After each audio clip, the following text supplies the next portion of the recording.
Hey everybody, Jeff Watts here, and I'm introducing a little bit of a video snippet of a gesture painting that I did a number of years back of my beautiful wife.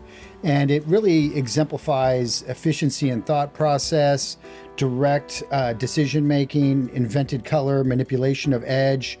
And it's really just a wonderfully direct way to express yourself and to learn speed and efficiency in the process of alla prima painting. And we also have a really beautiful little ebook that goes along with this. It shows and highlights many of my best gestures over the years, and it shows close-ups of the brushwork, and you can really get down and see the nuance of it. So I hope you enjoy. Cheers. Okay, so we're on to three-quarter lighting. Now, three-quarter lighting is probably one of the most common lighting scenarios that you're going to work with, and it's one we normally use in art schools when we're training people to learn edges and values. It casts very strong shadows. The light source is usually placed at about a 45-degree angle from the left or right of the model, and usually this is sometimes referred to as broad lighting. You usually will get, and again, I have an old stubby brush here. I call them a nubbin, which is really just, it's actually, maybe this might end up being its last effort here. This brush, you can hear, it's almost like you're drawing with a, like a pencil. I'm gonna actually use one that hasn't made it to that. That's a brush that over the years has just worn itself down a little much. When it loses all of its ability to move, it's probably time to retire it. But they're nice brushes, so this brush ultimately will become one of those. As I use it for a year, 6 months or something, it'll start to wear itself down. Okay, what I want to do is, again, the braids coming down off the side. We've got a little bit of the handkerchief going off the back. We've got the strong line of the bangs. We have a slight tilt on the head, which is always nice. So that gives us the mastoid muscle gets slightly activated, which is that large neck muscle. Here's your jaw, here's your chin. And then again, the eye line, break the head down generically into thirds. Hairline is somewhere up under the bang. So we have like a third, and a third. And that's the rule of thirds. You'll find that in Andrew Loomis. If you don't know Andrew Loomis, look him up online. He has some great drawing tutorial books. They're reprinting some of them now, which is awesome. Never thought that would happen, so that's good to see. All right, cast shadow coming off the nose will be very strong on three-quarter lighting. And what we're doing here is working towards, again, a linear lay-in. Line lay-in, okay, right? We're tonalists, we're painting with tone. There's not a lot of place for line, but line serves as a way of delineating or containing where the shadows and the edges and the shapes are going to go. So when you're laying in at the early stages of a drawing, you're either going to lay it in with mass, or you're going to lay it in with line and then move towards mass. So this is basically telling me that this is going to ultimately be filled in with shadow. I could put a little X there if I wanted to, an X up here, an X over here. It's a map. And so sometimes you'll hear someone refer to the lay-in as the mapping phase, the lay-in phase. There's different terms that people use when they're describing that particular phase of a painting. I like every phase to look decent. It's not like I'm going to frame this phase, but I would like to use a lot of care in doing it. A lot of people say, oh, why bother? You're just going to cover it up anyway. Just kind of get it sketched in really quickly and don't worry too much about it being accurate or too clean, or I don't know. I think sloppy habits promote sloppy execution, promotes basically sloppy painting. Every time I kind of pull any kind of significant amount of distance or stroke, I stop, reassess what has occurred, whether it's positive, negative, whether it's accentuating or it's actually moving in a good direction, or whether it's actually taking away from the overall placement, feel, the pose. Other neckline is here. Got to estimate that distance. Looks a little skinny to me. Maybe I'll pull it out just a little bit. When I make a mistake like that, it's not a mistake so much as it is a choice that wasn't quite right. A lot of times, again, people think that you have to be perfect. In school, you get an F, you get an B, a C. They just grill into you this idea that you might, that there's something wrong, I mean, in art, your decision making, you're going to make more bad decisions than you will probably good ones. It's how those decisions stack up over the accumulation of hundreds of decisions. So you put something down, you let it ride, it's not quite right because couldn't be right because you don't have anything to judge it off of yet. You put something else in, then you realize it was a little too thin, or it was a little too curvy, or it was a little too this, a little too that, and then you have to go back and fix it. And so in drawing and painting, you're constantly making mistakes, fixing them, making mistakes, fixing them. It's just part of the process. You get used to it after a while, but it's not something that normally most people are apt to be okay with. Especially if you're a perfectionist, or you're used to doing things where it's compartmentalized and you do this, this, and this, and it's correct, like an equation, math equation, you plug it in, it's either right or wrong. If it's wrong, you have to go back and find out where it's wrong. Maybe you forgot a minus sign or something, or, it's a very compartmentalized thing that works every time you plug it in. Painting and drawing are a lot more ethereal. They careen in and out of correct, and there is no perfect formula. The formula changes with each scenario, with each lighting situation, with each subject matter, and so therefore you're always off equilibrium. You're always feeling like you don't have a game plan, even no matter how good you are.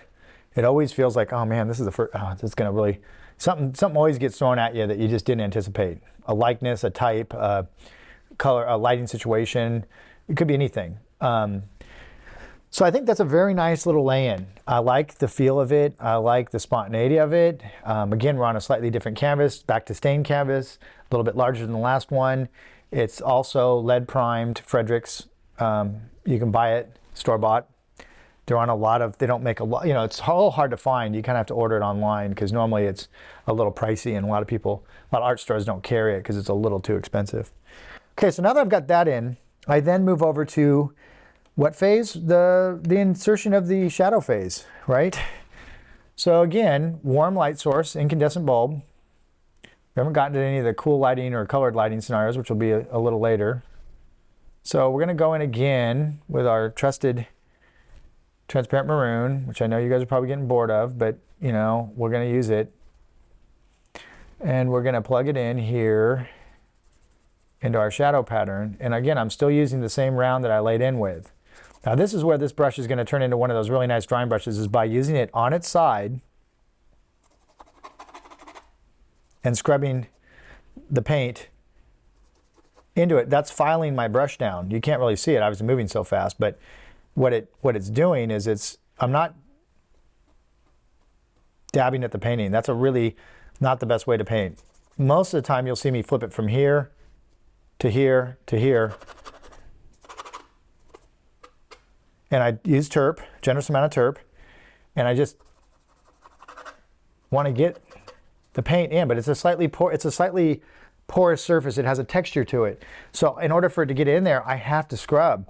If I try to go on the tip dabbing at it, it just doesn't seem to cover very well. I may even want to switch over to a slightly larger filbert at this point and bang it in even quicker. See, it's all about efficiency right now. We don't need to make it any harder than it already is. So we kind of want to cover some real estate here in a very efficient manner.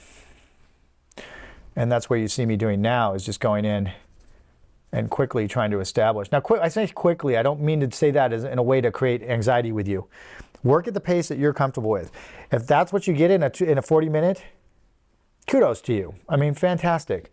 There's nothing wrong with that. It's not embarrassing. It shouldn't be anything other than that's where you're at. If the speed at which you solve problems is where it is, you need to embrace that and be okay with it. Doesn't mean you're not going to want to get better or faster, but faster will come from doing slow, meticulous executions over a long period of time. So you don't get speed by moving your hand fast. You get sloppy by moving your hand fast. You need to look, analyze, and execute. And if that process requires that you stop between each look, and then you stop and analyze, and it takes you a few seconds, and then you have to take a few minutes to mix it because you're not that good at mixing, and then you have to execute, and then you don't get much done during that gesture, it's still a very beneficial exercise. It just means that you're still somewhere in that process of becoming good at those skills, and that's where that just takes time. There's no way around that. So what I try to encourage people in any quick sketch class, drawing quick sketch, figure quick sketch, portrait, whatever, is work at the pace that's conducive to you and at your level. Embrace it, be okay with it, and try to strive to get better through time and efficiency, not by moving fast. You're going to see people in your class. Like if I was sitting in your class and I was just taking it, you're going to look at someone like me just blow through a painting and be really wanting to probably try to do that. And it's going to be very tempting. But you have to remind yourself, how much painting I've done, how many years I've done it, what my background is. All those things will have to play in as a factor with how fast you should be moving. And always, I'm just trying to encourage you not to be too hard on yourself. Very easy to do. Yeah, blow in some background, let that kind of interact with this far shadow side of the head. Let's just blow it out. That's what's called a lost edge. It won't be that lost in the finished product or painting at the end of the day, but at this point of the painting, I'm just trying to, again, have some fun. You notice, blow that out and put some of that in there. This is the important part. Here. This, no. Here. That's why I don't want to be doing that in there necessarily. I want to work my way up to, but I'm trying to stay relaxed. I'm trying to let the thought process not be uptight and constipated, for lack of a better term. But just trying to get that, claustrophobic, uptight feel where you're painting around contours and painting around the outside edges and very carefully filling it in. I mean, you'll be there all day and not get much of anything done. And again, teaching art is a contradiction in terms. I mean, there's no way to teach art without contradicting yourself constantly. I just got done telling you, move at your own pace and move slowly. Then I just, after that, told you, move with some kind of efficiency and quicker so that you can get something down. That's a dichotomy. I mean, that's a contradiction, it really depends. Again, it's when you teach someone art, you have to teach them to the ability level that they're at. There is no room really for formulaic teaching. You've got to sit down with each person, figure out what they're not getting, what they are getting, where they're at, and then teach them specifically to their level and what they need to hear. And each person's different. I mean, or is it slightly different levels? So if someone's eavesdropping on you in your class, or you have a class that's full of 15, 20 different levels of people, you're constantly going to be telling one person to do something that the other person shouldn't be doing. The person next to you, you're constantly going to be battling that dilemma of, and the individual person, I think, has to take responsibility for kind of understanding a little bit about where they're at and saying, well, he's talking to a really advanced student, so I probably should pay attention, but not try to really necessarily do that at this point in my career or as a student. All right, filling in lights as we go. Again, no perfect formula, not trying to. She's got very olive skin complexion. So we're going to be kind of ruddy, rich, some ochres in the mixture.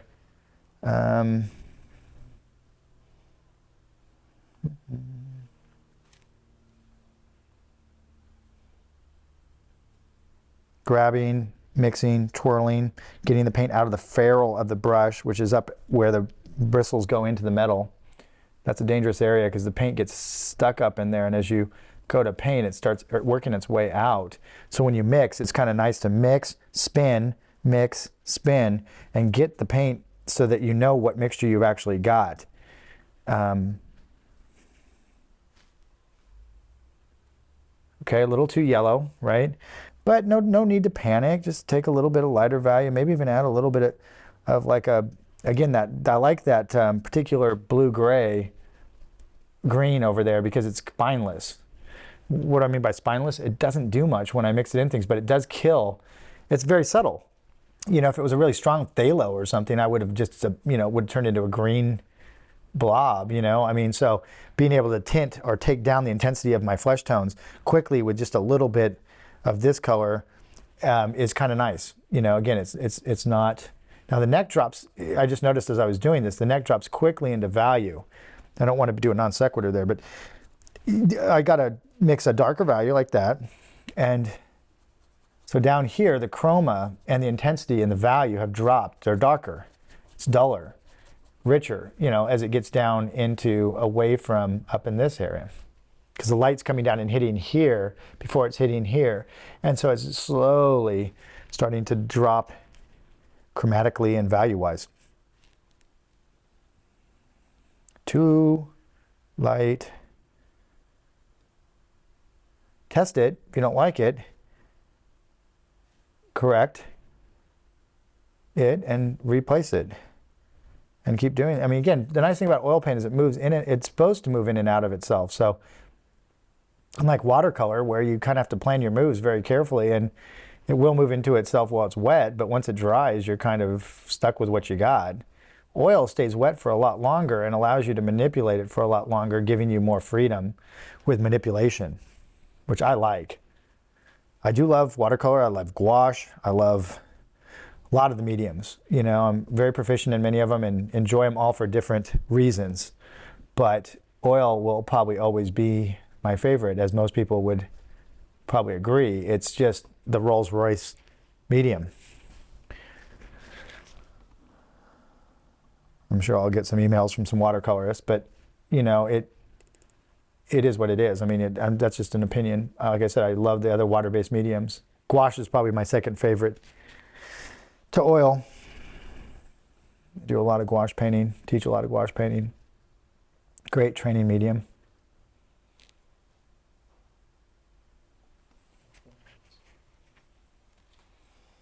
Okay, we're just working through, we're covering real estate. We're getting the big effect. Got lots of lost edges, which we'll work on finding in the next session. I will try at some point here very soon to delineate some of that shadow side, meaning kind of go in and try to find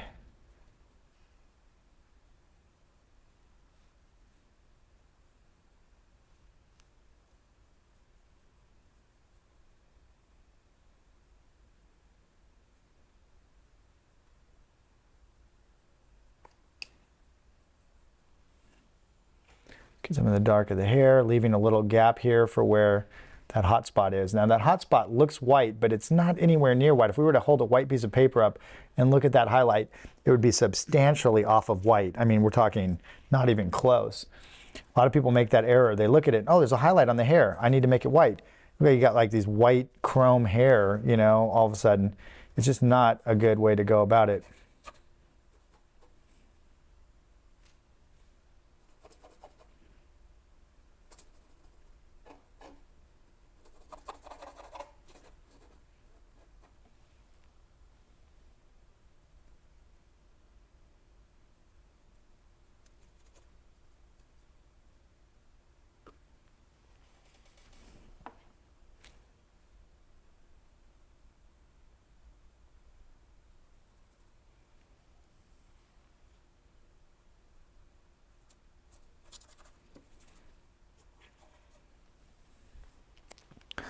Okay, we're getting some good coverage. I think before we run out of time here, I'm going to see if I can belt in a little bit of that light. I don't want it to be white. Maybe put a little of that flesh tone in there. Got a little green left in there too. Let's spin it out of the brush. That probably won't be bad actually. And we'll just try to belt in. When I say belt in, I mean put it in with conviction. No dilly-dallying around. No, you know, just let's get in there and get down to business. As it grays over in the far side in the shadow, that same white is going to be more of a blue-gray, or so I mixed a little bit of this green that was already conveniently there. I'll try to use whatever's on my palette a lot of time because it just saves me time. And then we'll go around the back side here. Notice how I don't clean my brush. I just, you know, I'm remixing harmonies all the time, utilizing the harmonies that are on my surface as well as the harmonies that are on my palette, trying to be as efficient as as I can. A lot of people spend too much time, you know, segregating out their brushes, making sure that they don't mix their kohls and their warms, and making sure that the brush is ridiculously clean. I mean, you know, there's something to be said for cleanliness for sure. I mean, cleanliness is definitely high on the priority list, but But there is such a thing as just utilizing these harmonies. You know, this is your palette right here. This is a palette. This is a palette. You're manipulating the colors and the harmonies on the surface. Ultimately, what's there is all that's important. This is not ever going to be seen. Well, it will be in this video, but most of the time, that is not going to be seen, and as a result, is not of predominance. You know, it's secondary. This is primary. So a lot of people underestimate, you know, mixing on the surface and how important it is to be able to do that. And well, yeah, but my color harmonies look good on my palette. That means nothing, or very little. That means, you know, yeah, great, they look good, but ultimately they need to look good on your painting. Okay, so we will resume momentarily. So we're back on the head here, and I'm just working my way up towards coverage. I've got most of the coverage in, and I'm liking the general feel of it. And now it's time to put that next layer on. And we'll just keep layering until we run out of time. I don't try to get in the zone, and I try to think just about what's going on, you know, like I'm just trying to solve problems. And the problems are edges, values, shapes, design, calligraphy, color. There are all these little things, you know, I mean, you know, little things. But they're really important, obviously, because it's what gives that illusion of reality. Now, as we work with these varied lighting scenarios, we have to start appreciating not only how lighting affects form, but how it affects temperature and color and harmonies and all these other secondary elements that we don't, you know, we do think about all the time, but now we're doing it in hyperspeed a little bit and trying to really lock down on how do we do that now quickly. Okay, again, go in there and agitate some edges. You can always find them again. They never were there in the first place. So what, you know, if you lose, say you have an eye in and you take it out, or you try to do something to embellish it and it doesn't work, you're just one step away from, you know, just manipulate it. Just go back and work on it some more, and it's never the end of the world. You know, a lot of people get so anxious, you know, and it really, you know, again, painting should be fun. It's going to be challenging. It'll challenge you to the core. It's one of the hardest things I've ever had to learn how to do, but you know, it should be fun. So somewhere in that process, try to make it fun. Try to, you know, embrace what it is, what it is, and I try to always remind myself, you know, I mean, I just love a day painting in the studio is phenomenally cool. I mean, or even in the, you know, coming to class and teaching, it's an honor not only to share what you know with other people, but, you know, there's a certain kind of, you know, I don't know, when somebody gets it, it's really fun to watch. It's when you watch them go from like raw beginner, not understanding edges, not understanding values, not understanding what any of that stuff means, to actually being able to articulate themselves visually, it's pretty cool. I have to imagine anybody that teaches anything, that's what really makes them continue teaching. Because teaching is such a hard racket. I mean, if you're in it for the wrong reasons, you just burn yourself right into the tarmac. You know, just, you can't do it long term. I'm going on, I think, 25 years of it, 22, 23. So, I mean, I haven't burned out yet, so I doubt I will. It's obviously in me to do it. I know people that are really good painters that really shouldn't teach. I mean, they're just not good teachers. And I think most of that comes down to just an unwillingness to want to share what you know. Because anybody that's good at what they do should be able to articulate what they do. I don't understand that. When people say, well, I don't know how to explain what I do. It's like, well, it can't be that mystical. I mean, you know, stop and think about it for a second, and you should be able to figure out kind of what you're doing. I know paint doesn't just land on a canvas accidentally and look good. So there's definitely, anyway, when you teach, it's an honor. It should be an honor. Otherwise, it shouldn't be done. But as I work my way through this, my key focus is stay present. Try not to go careening off on your soapbox somewhere, which is common. I kind of do that occasionally, so I'll try to minimize that.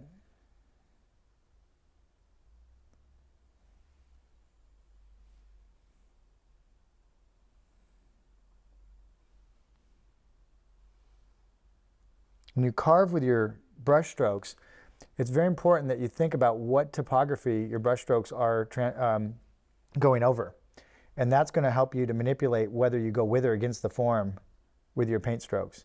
So in other words, in order to really manipulate thick brush work correctly, you need to know your anatomy like the back of your hand. So one thing, it's hard to study anatomy. It's dry, it's boring, it's difficult.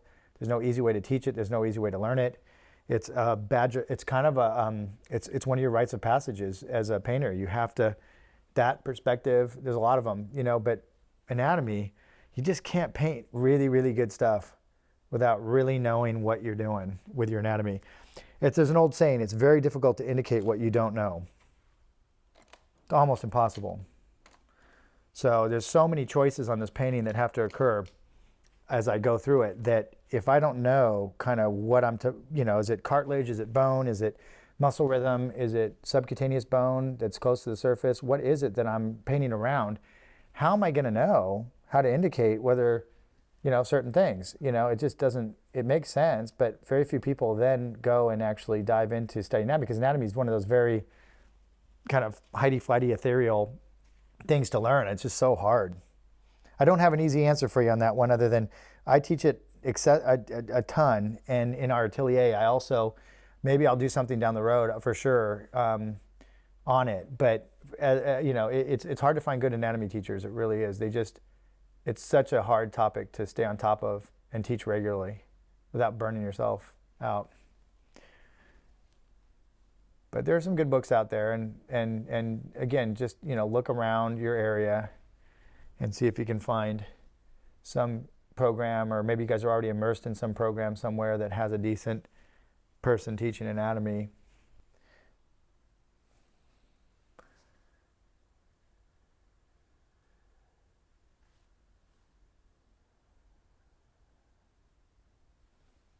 Too much Red Bull. Yeah, watch the caffeine if you have shaky hands. I don't normally have shaky hands at all, so for me, I'm pretty steady. But no matter who you are, you're going to occasionally have handshakes a little bit. And some I know some, a couple of my students, as well as one of my teachers, that has a really shaky hand and still can manage the paint extremely well. But man, it's pretty impressive to watch because his hand is really shaky.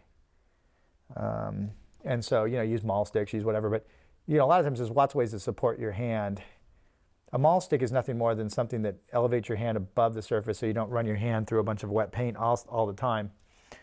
And it's not cheating. You'll hear people say, "Oh, well, it's cheating using a maul stick." Well, I'm just not a purist like that. I mean, whatever gets the job done. If I put it on with my foot, or my left, hand, or I scrub over it, I mean, it doesn't matter as long as at the end of the day it looks good. It's hard enough to paint under any circumstances with any tool that they give you. So to think that's a cop-out to balance your hand on something that keeps your hand out of wet paint, I have students that come in and, "Oh, my teacher said that was, wrong to do that." And just be always careful. I mean, listen, if you have a teacher, look at the source. How do they paint? How good are they? What do they know? Do they work professionally? I mean, what's their background? I mean, just because they're teaching doesn't mean they're good.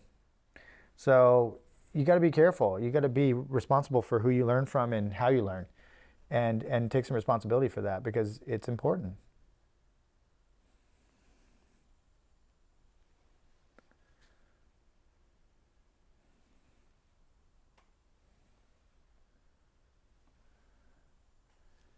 Okay.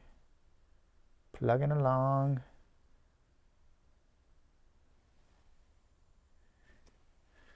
Trying to stay present and think happy thoughts.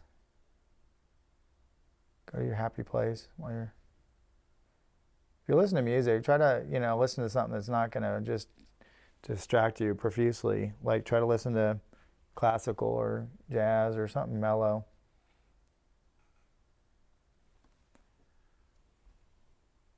Save the Metallica or something for after hours.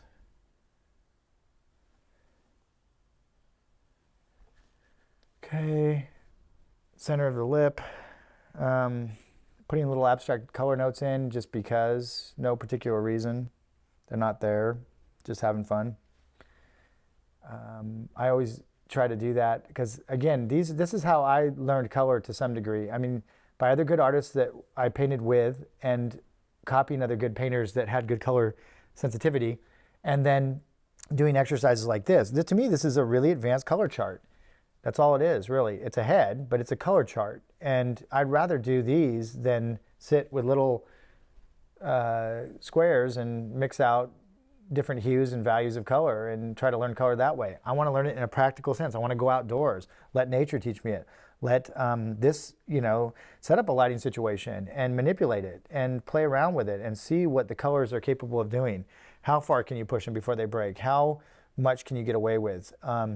And develop an identity that's your identity with color. How do you see color?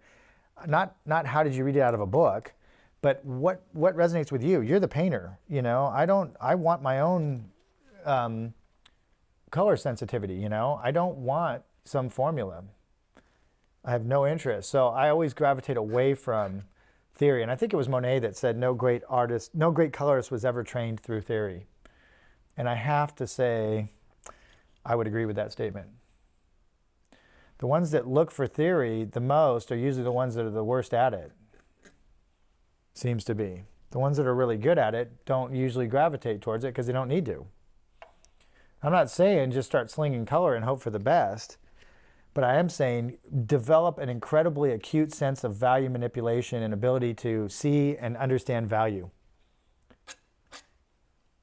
And that will carry you further than probably most books you'll find on color theory, because it's mostly contained within the strength and the solidity of your values, whether or not your color will hold together. Yeah, if I go put a green swatch on the side of her face, it's very obvious that it's discordant, it's out of place, it's not proper. But I can put a dulled down gray-green, like I'm going to do right now, just for the heck of it, and nothing's going to happen. Like if I go in and say down here, I put a little gray-green in, or I slip it in around here, or maybe up around the eye, or down along the outside of the eye here, or maybe over here.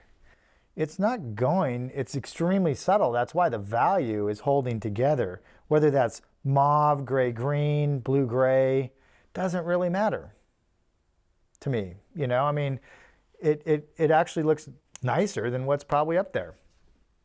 I'm just, as far as the color harmony,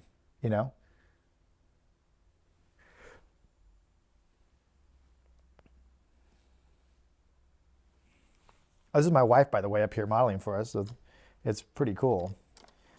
She's great on all fronts, but really nice to have her posing for me. I'm actually bringing the whole family in today. Now my brother's coming in as well, so that'll be fun. But it's just fun to paint. It's sometimes hard to paint people you know really well. It is hard, but it always enjoyable. Put in a little bit of the collar, not too much. And again, I don't want to make a federal case out of it, so I'm just going to keep it really simple. As far as background, if you want to paint really juicy, sexy little gestures, man, you gotta have a lot of paint out. You really have to have a ton of paint and just scoop it up like you were putting it on.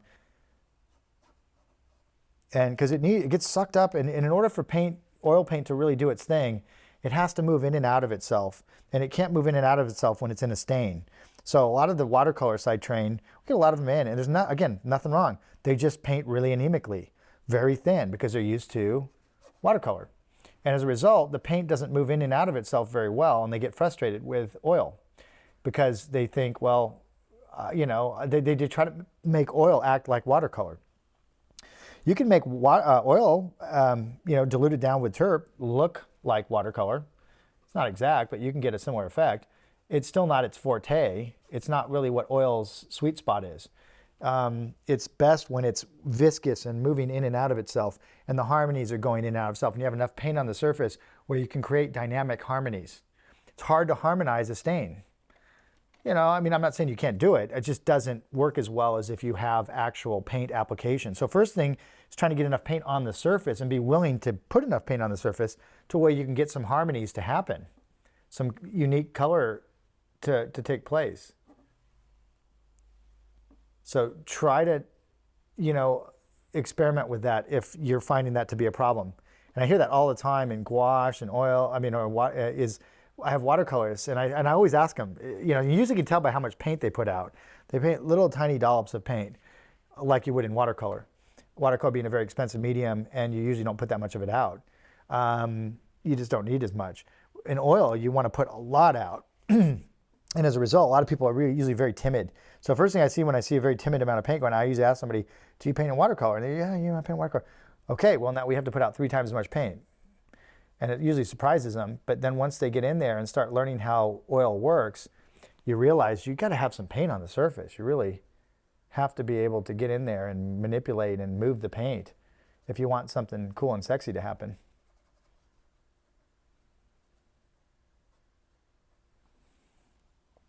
I know it's a funny term to say that a paint stroke is sexy, but it really just has to do with, again, a look. I like paintings that look like paintings. They look like an interpretation of reality through thick juxtaposition of warms and cools and edges where you can actually see the paint strokes.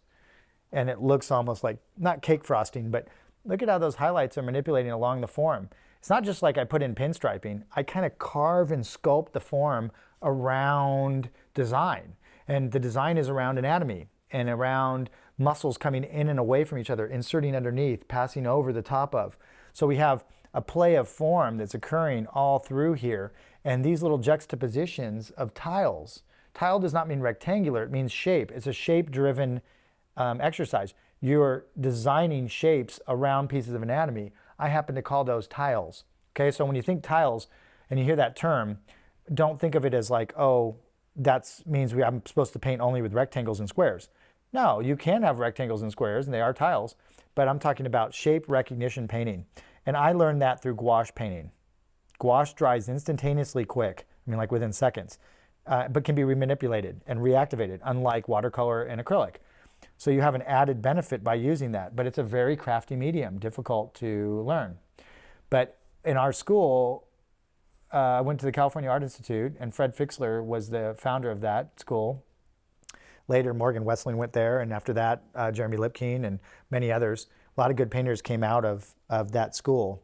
I was there right after Morgan, and Jeremy was there after me. And then we had tons of other ones. And then we've trained a bunch of people down here at Watts Atelier, which is the atelier I run, which I've had now for going on 20 years. This year is 20 years. And we've trained a bunch of really great young painters that are coming up.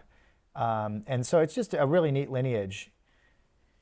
But again, gouache was a big part of that lineage. And I still teach it exactly the way Fred taught it. And then I've also used it now in kind of come up with my own creative ways of manipulating and using it. And it's just a fantastic medium. And keep an eye out, because I will do some stuff on gouache down the road. I absolutely love it. And I think no one really thinks about that medium anymore, because it's kind of like Latin. It's like a dead medium. You know, it kind of died.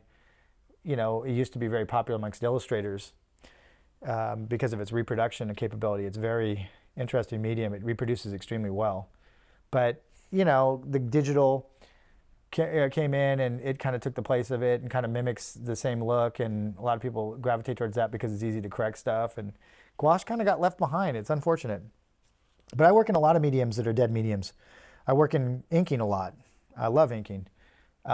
Dip inking, brush inking, Joseph Clement Cole, Frazetta, Bernie Wrightson, you know, Franklin Booth, you know, all the greats. You know, I love inking. It's such a great dexterity builder. You can't even begin to put an emphasis on how great of a hand you get by doing inking. It's totally unforgiving. So a lot of times you think, you know, again, I go off on this non sequitur. The reason I'm saying that is many different ways to train to become a better oil painter. And it's not always about painting in oil, okay? Sometimes it's about painting or inking and getting better dexterity and bringing that back into your gesture paintings. Now, gesture paintings actually seem easy because you actually can move the paint around. You don't have to make perfect decisions one after another. So direct painting is what we're doing, alla prima, wet into wet. We have 40 minutes to execute a statement. The statement needs to be articulate and needs to read well. Are we going to get a likeness in 40 minutes? No, probably not. This one's actually got a really nice likeness. But it's not what I strive for. I strive for, again, soulful color manipulation. I'm trying to learn how to bend color, move color. I'm trying to learn how to work efficiently. On my radar is not really, likeness. It's the last thing because I just don't have time for it. In order to get likenesses, you have to have time to move around juxtapositions of really small shapes to get that person's exact eccentricities that make them look the way they do. We don't have time for that in 40 minutes. We barely have time for that in 3-hour class. So I try to, the first thing that's going to go is it's going to turn into more of a generic version of the sitter. And I'm okay with that, knowing that that's the way it goes with this particular exercise. And so we have to keep those things in mind, and I will continue to reiterate them. And again, repetition is the mother of skill. And so when I repeat things over and over, you're going to get sick of hearing it, but it's going to be very good. And I'm just happy that I don't get sick of saying it, because it's very easy. It would be very easy to, after saying it 2,000 times, that you would ultimately say, I'm just tired of saying that. But I really think it's incredibly important. Now I'm going to put some finishing touches here, and we are going to move on a little bit over there. God, it's so frustrating. You could go for hours on that thing, but that's a nice little gesture. That was 3/4 lighting, and we will now move on to backlighting next.